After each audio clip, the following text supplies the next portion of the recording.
Thank you, ladies and gentlemen, for joining me again on this exciting topic. What have you been told about the diaspora system? The massive return of the Igbos from the diaspora. What have you been told about the religion and the belief that kept us, some of us, in the backbone of our ground? What have you been told about the church you are going to that anoint your passport more than they anoint your head? What have you talked about the Omenala and the Ofo system that our people are using to deceive most of our young men? Today we dive into another exciting topic of the mass exodus of the Igbos return in diaspora. So before you go ahead and not click on this video, please pay attention. Watch this video to the end. Drop your comment in the comments because we are going to dive into that hidden truth that most people are scared of talking about. We have a very long post to address in this issue. So if you fall into this category, don't be upset, don't be angry, because we are going to dive into a bitter truth that will leave you enlightened. It's for your own good, because we have come here also to give you people hope, to drive you into the future you want, and to keep you in love with one another, and to make you understand that Onya Aya na Wanaya is still the core value of every Igbo man. No matter what you preach, no matter what you worship, always know that we are first Igbos before religion. We are first Igbos before Christianity. We are still one another despite our indifferences of understanding and our race to our core value as Igbo men. So let us dive into this topic together, and you shall also enjoy it.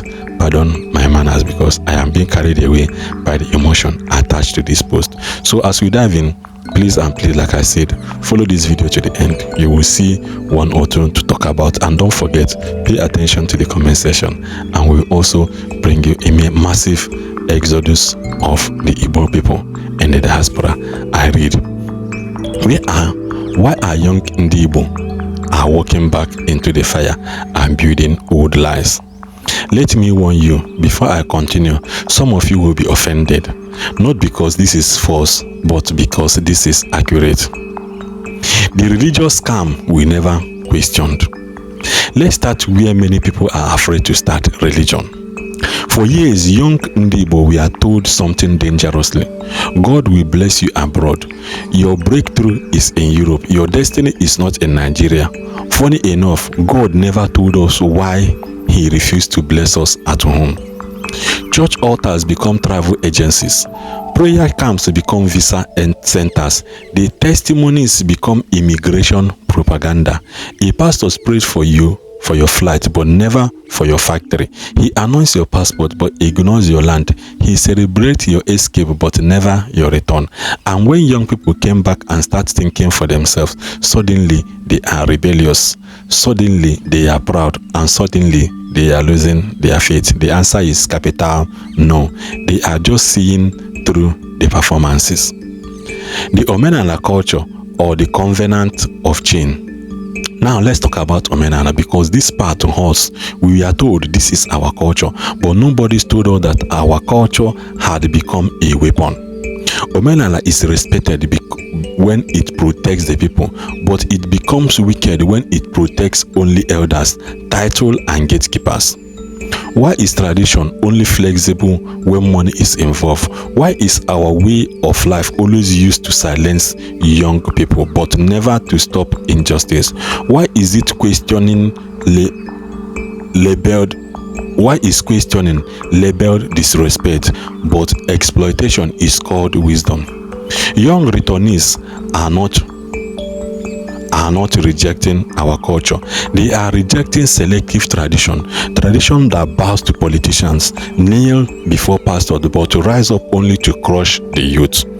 And this is why some people are uncomfortable with this truth. The political betrayal that pushes them out to diaspora. Let us not pretend politics didn't play a role. Young Ndigbo don't leave because they hated home. They left because home failed them. Politicians sold promises, stole futures, and told us to be patient. They sent their children abroad while preaching patriotism. They destroy system, then blame lazy youth. Now, here is the irony. Some of these same politicians are panicking. Why? Because a generation is returning that understands the system, know how government should work, has seen accountability abroad, and is no longer impressed by big grammar. The returnees are asking political questions. The returnees are asking questions politicians hate. Where is the budget? Why is this road still like this? Who approved this nonsense? And suddenly, politicians have become hostile. The diaspora hypocrites, let us be honest. Now let's talk to our people abroad, not all, but many. Some of you shout, Nigeria is finished, but you refuse to come back, yet you refuse to build where you are. You insult home, but depend on home. You send money with one hand, then mock the same people you send money to. You call the villagers backward, yet you come home every December to show off rentals, properties, rental cars, rented clothes, and a rented apartment. You enjoy foreign system but secretly fear being buried in foreign land. And here is the painful truth. Some people abroad are angry at returnees. Not because home is bad, but because some people proved it was possible to come back and still win. That is the wound nobody wants to touch. The return is disruption, not sentiment. On this page of this script, it is written, the return is not desperation, but not sentiment. Young Ndigbo are not returning to beg elders. They are not returning to worship titles. They are not returning to fund churches blindly.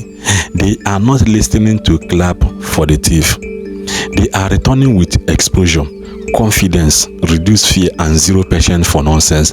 That is why friction is inevitable. The real battle, control versus consciousness. Let's say this truth plainly. This is not about migration. This is about control. Religion wants obedience. Omenana wants silence. Politics want loyal without accountability. Diaspora elite want moral superior. But the returnee want agency. And when consciousness rises, control weakens. In the final word, the most controversial part of this topic, here is the sentence that will anger many people. The biggest threat to Ndigbo progress is not the government, it is not the West, not even poverty. It is the system we protect because they benefit a few while drilling many.